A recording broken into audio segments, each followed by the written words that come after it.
So 10 reasons why you should consider outsourcing managing your sales reps or your entire sales team. You know, why should you do that? Just think about it, even if you should. So we got 10 reasons. I'm only going to cover 4 or 5 of them today, but I want to get you thinking about it because a lot of the folks in the industry today are struggling with managing sales reps. It's a real issue.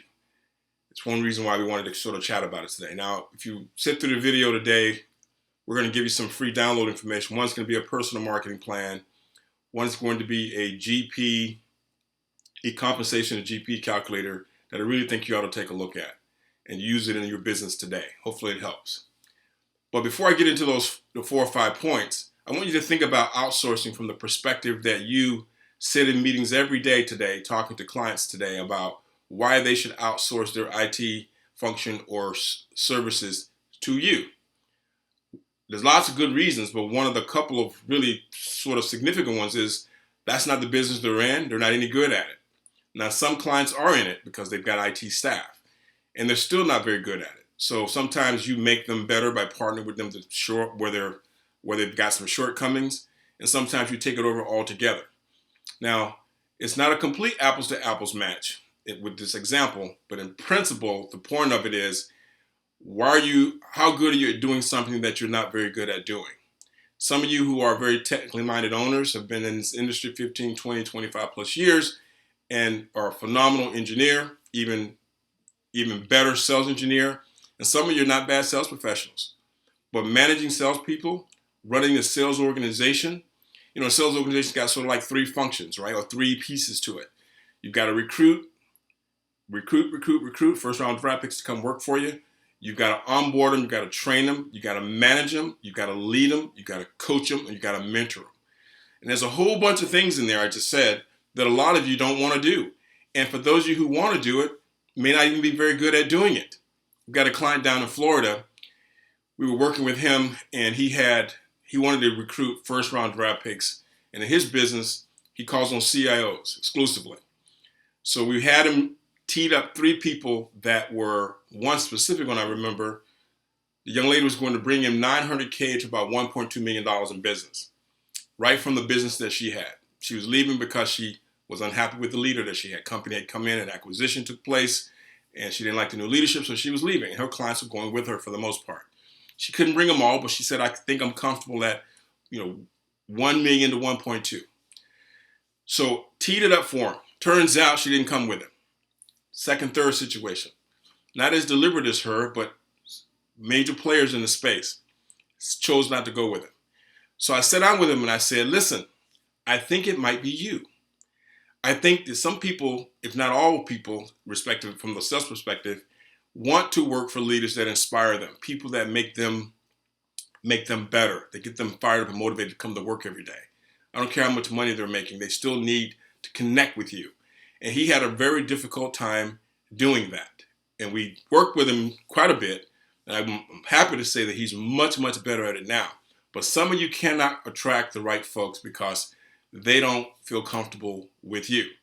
And you're not sure how to do that because that's not something you spend a whole lot of time learning how to do in your last 15, 20 years at being a phenomenal engineer and the stuff that you do every single day, or even being a phenomenal CEO. Doesn't mean you can lead salespeople.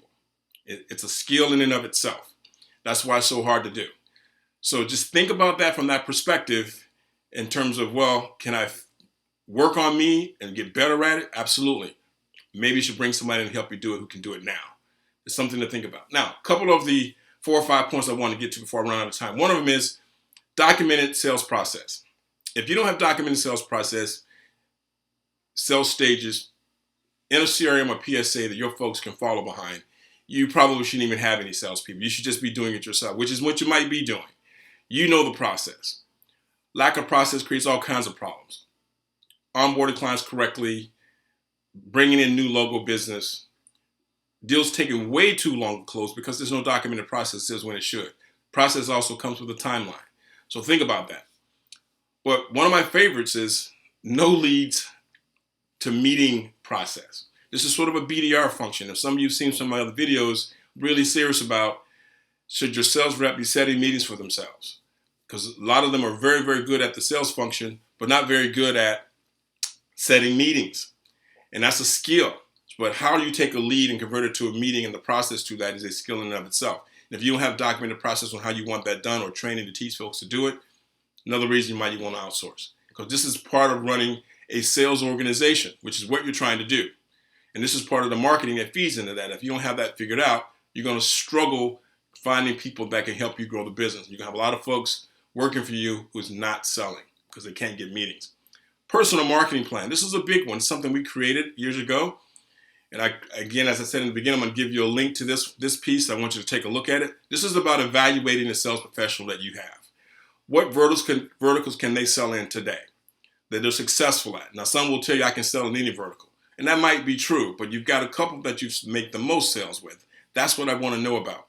And is that alignment with what vertical the company is focusing on? To that extent, do they know the line of business applications for that vertical? Are they comfortable going to those trade shows and events and speaking at with those verticals? Publications, all the standard stuff around the verticalization piece, and who are they comfortable calling on? This is really a big one. If your market is 50 to 75 seats and they're used to calling on clients, CIOs at 250 and above, not necessarily fit, not that they can't scale down, but the expectations is a mismatch right from the beginning. And that's a flip side issue as well.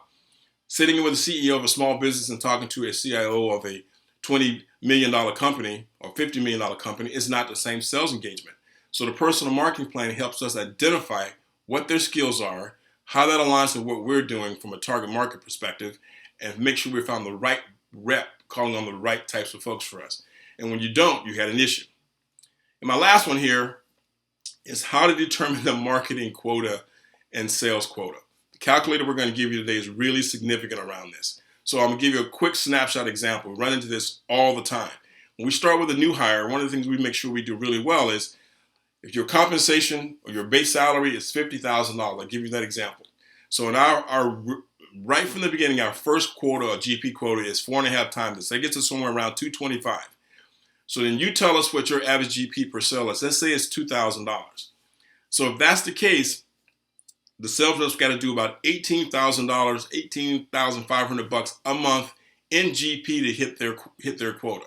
That's step one.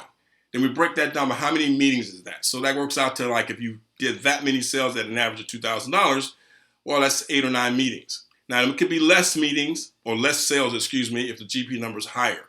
And we really have to solely focus on that. But the point of this is to make sure that we understand what that net number is of meetings that they've got to hit. And roughly, I double the meetings to the close number. So in this case, we're looking at 4 or 5 meetings a week, with the sale of 7, 8, 9 sales a month. But I sit down with the rep and say, this is what we have to hit now. So then I can, in our calculator, actually reverse engineers that. It says, based on the number of meetings you have to hit, how many contacts do you need the prospect to get those meetings? But that gives us a realistic expectation with the rep as to whether they even have a chance of hitting the quota by evaluating it from that perspective. And we start with the marketing quota after we get the GP number, and now we hold them accountable to that number of meetings per week, every single week. And if they can't tier to that number, then guess what? We have to have that tough conversation. We call it, have to release them back to industry. But this is a real process that you've got to bake or have baked before you bring anybody on or with the existing reps that you have now. And we do it all the time, but it's a significant exercise. So please take that calculator, use it, because it's been very effective for us and our clients that we work with today. I hope this was helpful. The other points on here I don't have time to cover, but they're listed on the email. I appreciate your time today. And again, Gary Beecham, SBC International, thank you very much.